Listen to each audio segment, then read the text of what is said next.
Esimese Thessaloniklaste 5:23 ütleb, aga rahu Jumal ise pühitsegu teid läbinisti ning teie vaim ja hing ja ihu olgu tervikuna hoitud laitmatuna meie Issanda Jeesuse Kristuse tulemiseks.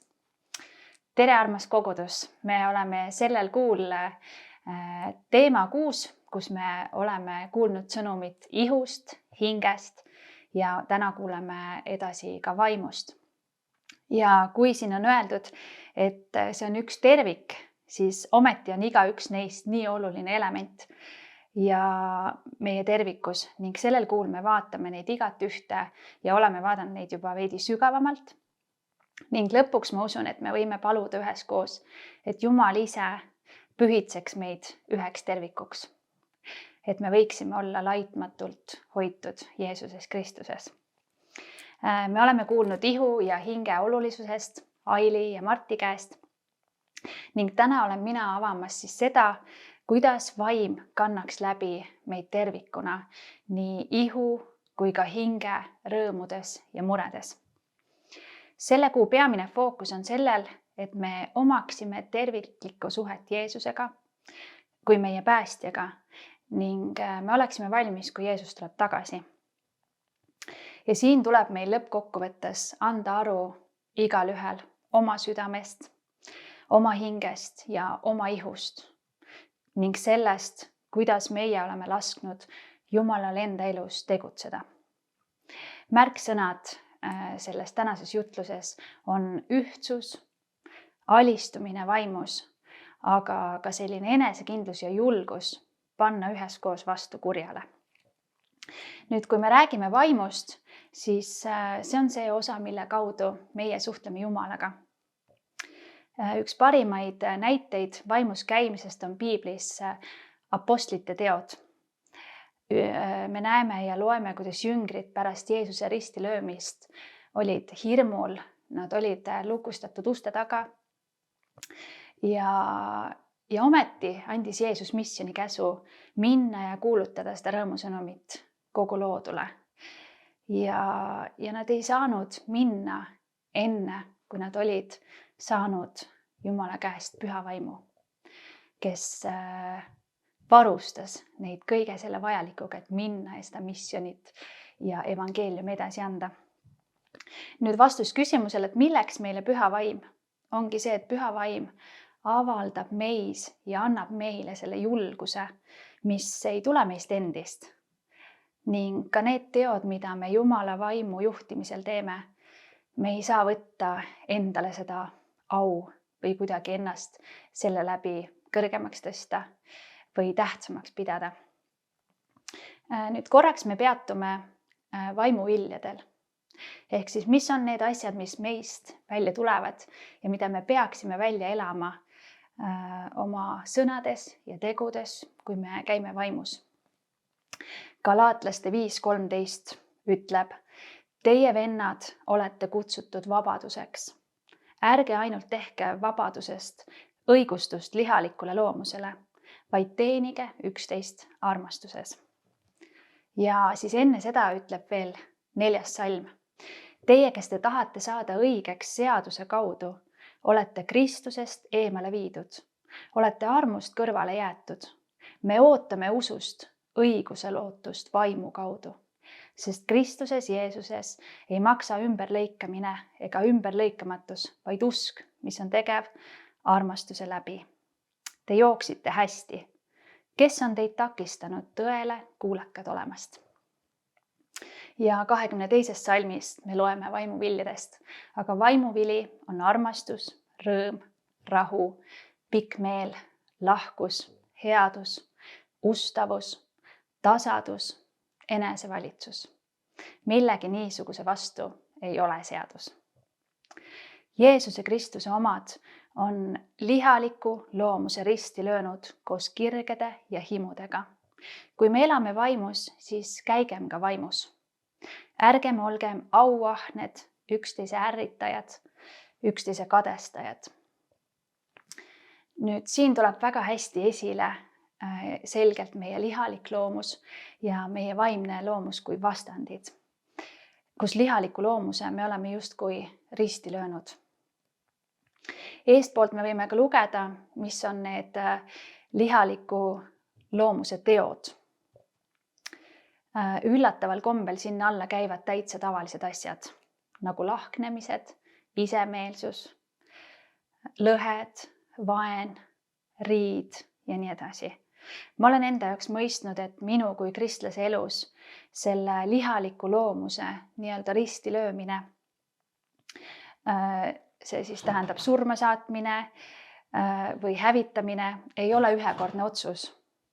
Et kunagi ma otsustasin neist kõigist loobuda ja olla hea inimene, et nüüd on jube kerge. Ei, see on vahel igapäevane risti löömine ja enda minast ja egost loobumine ja Jumala vaimu vastuvõtmine nendes situatsioonides ja olukordades, kus oleks jube kerge oma lihas tegutseda ja käituda. Hea uudis on see, et neid vaimuviljasid on meil palju kergem arendada endas, kui me õpime Jumala püha vaimu tundma. Läbi püha vaimu teadvustamise oma igas päevas. Me ütleme, et tere, püha vaim, ma tänan, et sa oled siin, püha vaim. Ja aitäh, püha vaim, ma tunnen sind praegu. Püha vaim, see on nagu ülistusega, et Jumala kohalolek on ju kogu aeg meie ümber, aga kui me hakkame ülistama, siis me tunneme tema ligiolu. Ja me peame valvama, et meie osadus püha vaimuga ei kaoks. Sest vahel võib olla nii, et me ei märkagi seda, et püha vaim on just kui meie lähedalt juurest läinud ja me pingutame, näeme vaeva oma jõust ja väga kergelt võivad sealt tulla ka meie pettumised, haiget saamised ja igasugused muud rasked olukorrad.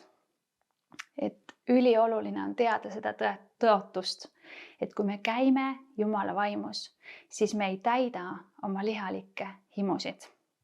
Seega me ei pea kogu aeg ka võitlema oma lihaga, vaid keskenduma Jumala vaimu järgimisele.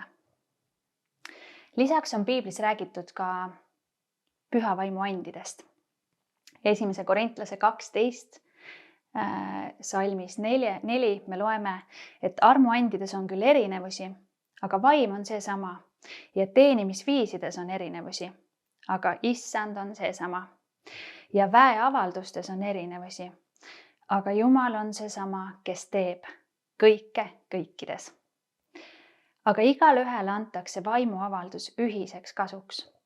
Nii antakse ühele vaimu kaudu, teisele kaudu tarkuse sõna, teisele aga tunnetussõna sellesama vaimu poolt, ühele usku ses samas vaimus, teisele aga tervendamise armuande ikka samas vaimus, ühele väge imetegudeks, teisele prohvetlikku kuulutamist, kolmandale võimet eristada vaime, ühele mitmesuguseid võõraid keeli, teisele aga keelte tõlgendamist. Aga kõike seda teeb üks ja sama vaim, jagades igale ühele eri osa, nõnda nagu tema tahab. Sõna kingitus tuleb kreekakeelsest sõnast charis, mis tähendab armu. See tähendab, et vaimuandi ei saa me kuidagi välja teenida või selle nimel töötada või seda ära osta. Tihti Jumala tahte me avastame alles siis, kui me mõistame, et me ei pea tema jaoks oma väes töötama, vaid tema vaimule toetuma.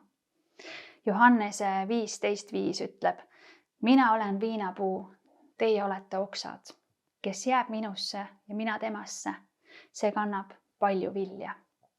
Sest minust lahus ei suuda te midagi teha. Jeesusest lahus me ei suuda midagi teha. Teate, seda on vahel nii vabastav tunda ja teada, et me ei pea oma väest üritama midagi teha. Ka minusugusele kontrollifriigile, kes tahaks lõpuni teada, kuidas mingisugused protsessid lähevad ja kontrolli omada situatsioonides kuni lõpuni välja, aga teate, kus väga tihti kahjuks Jumala vägi saab avalduda kõige enam, on just nendes hetkedes, kui me tajume, et mingid olukorrad ei ole meie käes. Seal me õpime hoopis teisel tasandil Jumalat usaldama ja tema vaimule toetuma. mida lähedasemas osaduses ja suhtes me oleme Jeesusega, seda enam saavad need annid meis avalduda. Need on nagu need talendid, mille Jeesus tähendamissõnas räägib. Et edu saladus ei ole mitte ainult tegevus, vaid kuuletumine, talle kuuletumine. Ja elu vaimus toob välja sellise kristlase, kes on justkui tulesäde. Ja paratamatult ma olen oma elu jooksul kogenud ka neid rünnakuid ja seda, kuidas saatan üritab ära võtta seda tulesädet, mille pühavaimu juhtimine on meie sisse justkui põlema pannud. Ja üks suurimaid taktikaid selleks on hirm, kus üritatakse läbi hirmu meis võtta ära see julgus, täpselt nii nagu nendel jüngritel oleks seal olnud ilma pühavaimu väeta. Et see hirm on midagi, mis halvab. Aga kui me otsime pühavaimu ja otsime Jumala vaimus liikumist, siis Jumal saab ära võtta selle hirmu. Ja me loeme 2. Thessaloniklaste kirja 2. peatükist ja 13. salmist. Meil tuleb aga alati tänada Jumalat teie eest. Issandal armsad vennad, et Jumal on teid valinud uudse viljana, päästeks vaimu pühitsuse läbi ja tõe usu varal. Ja 3. peatüki 3. salm ütleb, aga ustav on Issand, kes teid kinnitab ja kurja eest hoiab. Ja 5. salm, Issand aga suunaku teie südamed Jumala armastuse ja Kristuse kannatlikkuse poole. Lõpetuseks ma sain südamesse lisada ka väga ühe olulise sõnumi, mis vaimus käimisel on oluline silmas pidada. Ja see on see, et me esmalt püsiksime Jumala sõnas. Me loeksime seda, igatseksime seda ja uuriksime seda, sest tunnetus võib olla meil igalühel erinev. Aga Jumala sõna on see, mis on püsiv ja toob meile selle ühisosa. Nepaali koguduses, kui me käisime seal selles plekist koguduses, kus oli ka pastor, kes oli veel kirjaoskamatu ja teda juhendas seal tema oma poeg, siis sellel kogudusel oli raskusi Jumala sõna lugemisega ja nendel oli väga tugev see tunnetuslik püha vaimu pool. Aga nad ise ka tunnistasid, et nad vajaksid nii väga juurdumist Jumala sõnasse, et need kaks poolt peavad käima käsikäes. Ja meil on sees õigus, et meie oskame täna lugeda piiblit, me oskame sellest aru saada ja meie ees on emakeeles, eesti keeles piibel. Me oleme täna kuulnud, et me ei saa õigeks ainult seaduse kaudu, sest selliselt meil ei ole armu. Aga me vajame nii Jumala sõna kui ka vaimu juhtimist, et omada nii-öelda terviklahendust. Jeesus tuleb tagasi ja kas me oleme valmis nii ihu, hinge kui ka vaimu poolest? Ja kui me ei ole, siis kas me täna teeme neid samme, et jääda ustavaks ja kasvada vaimus iga päev? Ükskõik, mis meie ümber toimub või mis teised inimesed teevad. Julgustav on ka see, et kus pole väljakutseid, pole muutusi. Ja kui Aili rääkis siin ihust, siis nagu me näeme trenni tehes oma keha muutumas, siis selleks, et kogeda ühe otsa kasu, tuleb maksta hind teises otsas. Me vajame rohkem inimesi, kes on valmis investeerima täna, et kogeda midagi hiljem. Mitte inimesi, kes tahavad lihtsalt nautida mugavusi, hoolimata sellest, mis saab hiljem. Kuid see hiljem tuleb. Ja ma tahan sind julgustada, et Jumalal on midagi imelist varuks just sinu elu jaoks. Ja ma lõpetan selle kirjakohaga Johannese 4:23. Kuid tuleb tund ja see ongi juba käes, et tõelised kummardajad kummardavad Isa vaimus ja tões, sest Isa otsib neid, kes teda nõnda kummardavad. Isa otsib sind, kes teda nõnda kummardab. Ja läheme koos palves Jumala ette ja otsime teda vaimus ja tões. Ja ma tõesti julgustan sind, et see, kes otsib, see leiab ja Jumal tahab meid varustada selle väega. Amen.